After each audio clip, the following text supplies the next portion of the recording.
What's up, YouTube? My name is Chloe and I'm a visual artist. I've been painting and drawing for over 20 years.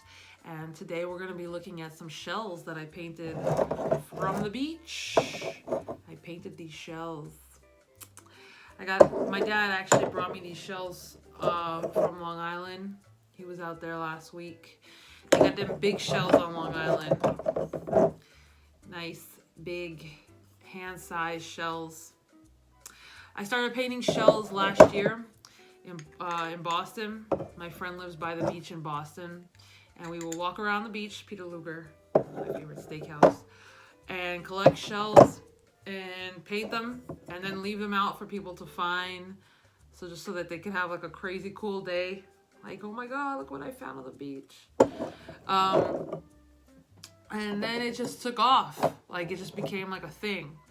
It's a lot of fun to leave art out in the world for people. I've been doing it for a while now, just to make someone's day, and that's really it.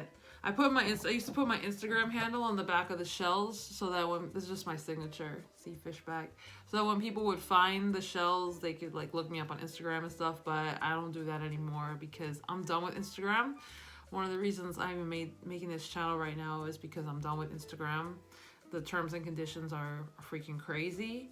And I'm done with it. So anyway, in this video, we're going to look at a time-lapse, the little time-lapse videos I did for each of these shells. Probably took me like 4 days to do all this, and I crunched it down to 10 minutes. I'll narrate, just make little comments here and there, hopefully entertain you in the process, and let's enjoy watching these art videos. I love time-lapse art videos. I love watching something become something. So let's watch that. All right. And by the way, if you want to buy any of these shells, I probably wouldn't charge more than $20 per shell. So let me know. You can email me, chloemichelle181@aol.com. I'll put my email down below. And yeah, if you want to buy one, let me know. You just PayPal me $20 and I will send it to you. For custom shells, I don't know, probably a little more, but we could talk about that later. chloemichelle181@aol.com. That's how you can reach me. Okay, let's watch these time-lapse videos. Let's do it. The Tostitos shell. I love this one. So I started the video with it already painted yellow because nobody wants to watch paint to dry. Then I actually ended up drawing this twice because it didn't look right the first time. I will not proceed if it doesn't look right. I'm not about that life. But yeah, just drew it on there. This is how I operate. Draw first, paint later.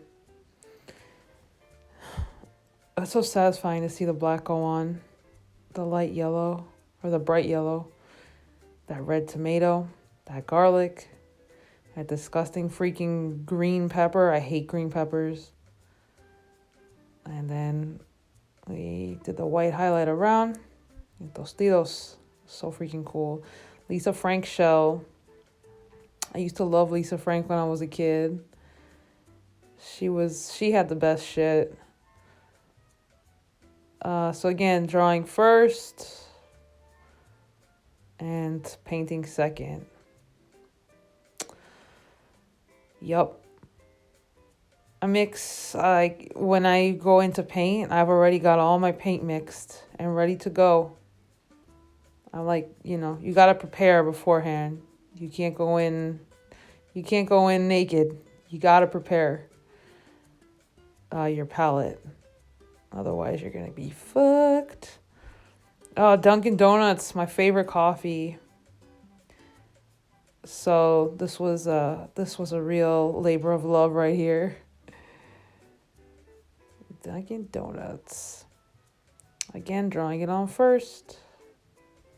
Seems like it would be easier to do letters and lettering than like actual images, but for me it's not. I actually can't believe how many of these I banged out this week because lettering is really not I never consider it my strong suit at all, but I don't know where I got the I don't know. It just it came with ease this week. So, yeah, Dunkin' Donuts. This was a cute one. I love the colors of the Dunkin' Donuts logo. It's so feminine. La la la.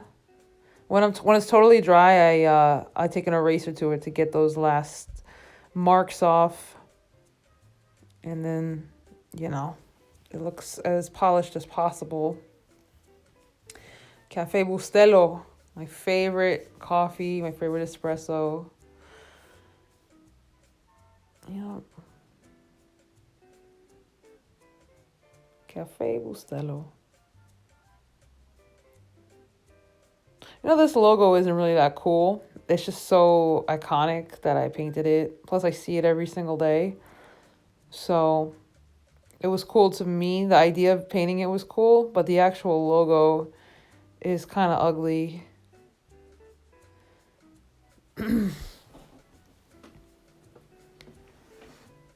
Yeah.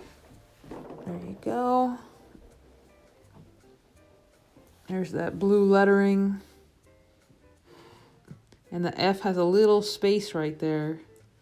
You have to get those little tiny things in so that it strikes the viewer as correct. It strikes their eye as correct. Their brain registers it as exactly what you are portraying.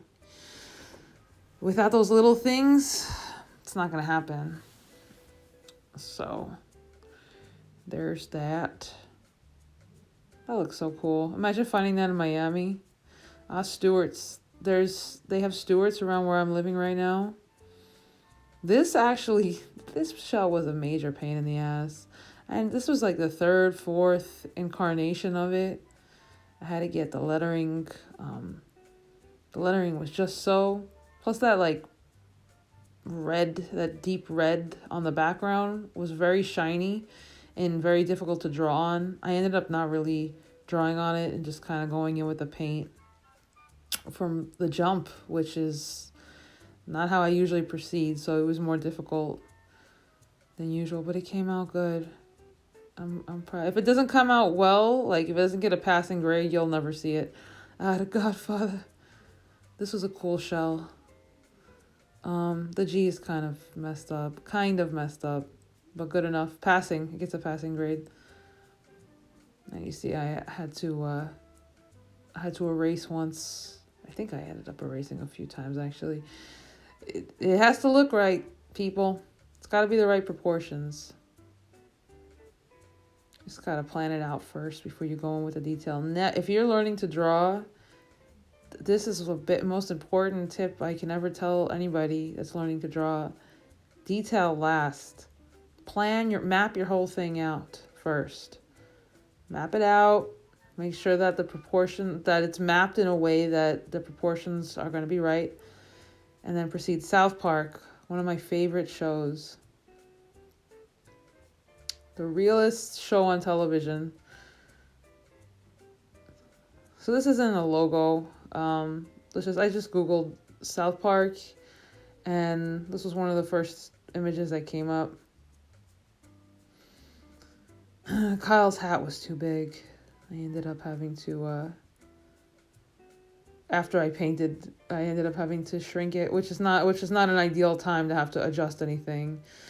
The best time to make adjustments is in the drawing phase. There are the boys. I didn't go crazy with shading and stuff like that for this one. Because, South Park is kind of like a two-dimensional whack illustration and stuff like that. But I could have gone a little bit harder with the shading and stuff. But this is really just for funsies. And I didn't want to go too nuts. I just wanted it to, be fun and resemble it somehow. Hebrew National. This was an annoying logo. I got a passing grade. The end didn't come out how I really, really wanted it to have. Hebrew National. These are logos I've seen like regularly throughout my life. I am a Jew. We do eat Hebrew National. Hot dogs. We do not keep kosher, but hot dogs, we don't mess around with hot dogs. Only kosher hot dogs. And salami and stuff like that. Otherwise, like, I eat Peter Luger, non-kosher steak. Pollo Tropical, more non-kosher meat. I used to love Pollo Tropical when I lived in Miami. I call it the happiest place on earth. Okay, look, I did the white background at first and tried to make it pop, all this crap. No, I actually ended up, you're going to see, I ended up painting over all that white crap. Plus the pollo came out just awful. The Pollo Tropical logo isn't the coolest, but I just really wanted to paint it just because I love Pollo Tropical. See, I got rid of the white, I got rid of the first pollo, and I redid it. But yeah, I just wanted to do it because I like the chicken a lot. And the whole experience of being in Florida and being there, etc. Yeah. It came out okay. Imagine finding this on the beach in Florida. They don't have big shells like this in Miami. Peter Luger. My favorite steak ever. This was cool. I tell you, I don't know what I summon up when I paint. I don't know how the hell I painted this so well. Like, I was almost on autopilot when I was doing this, that lettering. But you know what it really comes down to with painting and drawing is just straight up just pay attention to what you're doing. Just pay attention. There's all kinds of tiny little angles and stuff. You have to make sure you don't miss them. And then boom, it comes to resemble what you want it to resemble. And that's it, folks. That's it for this one.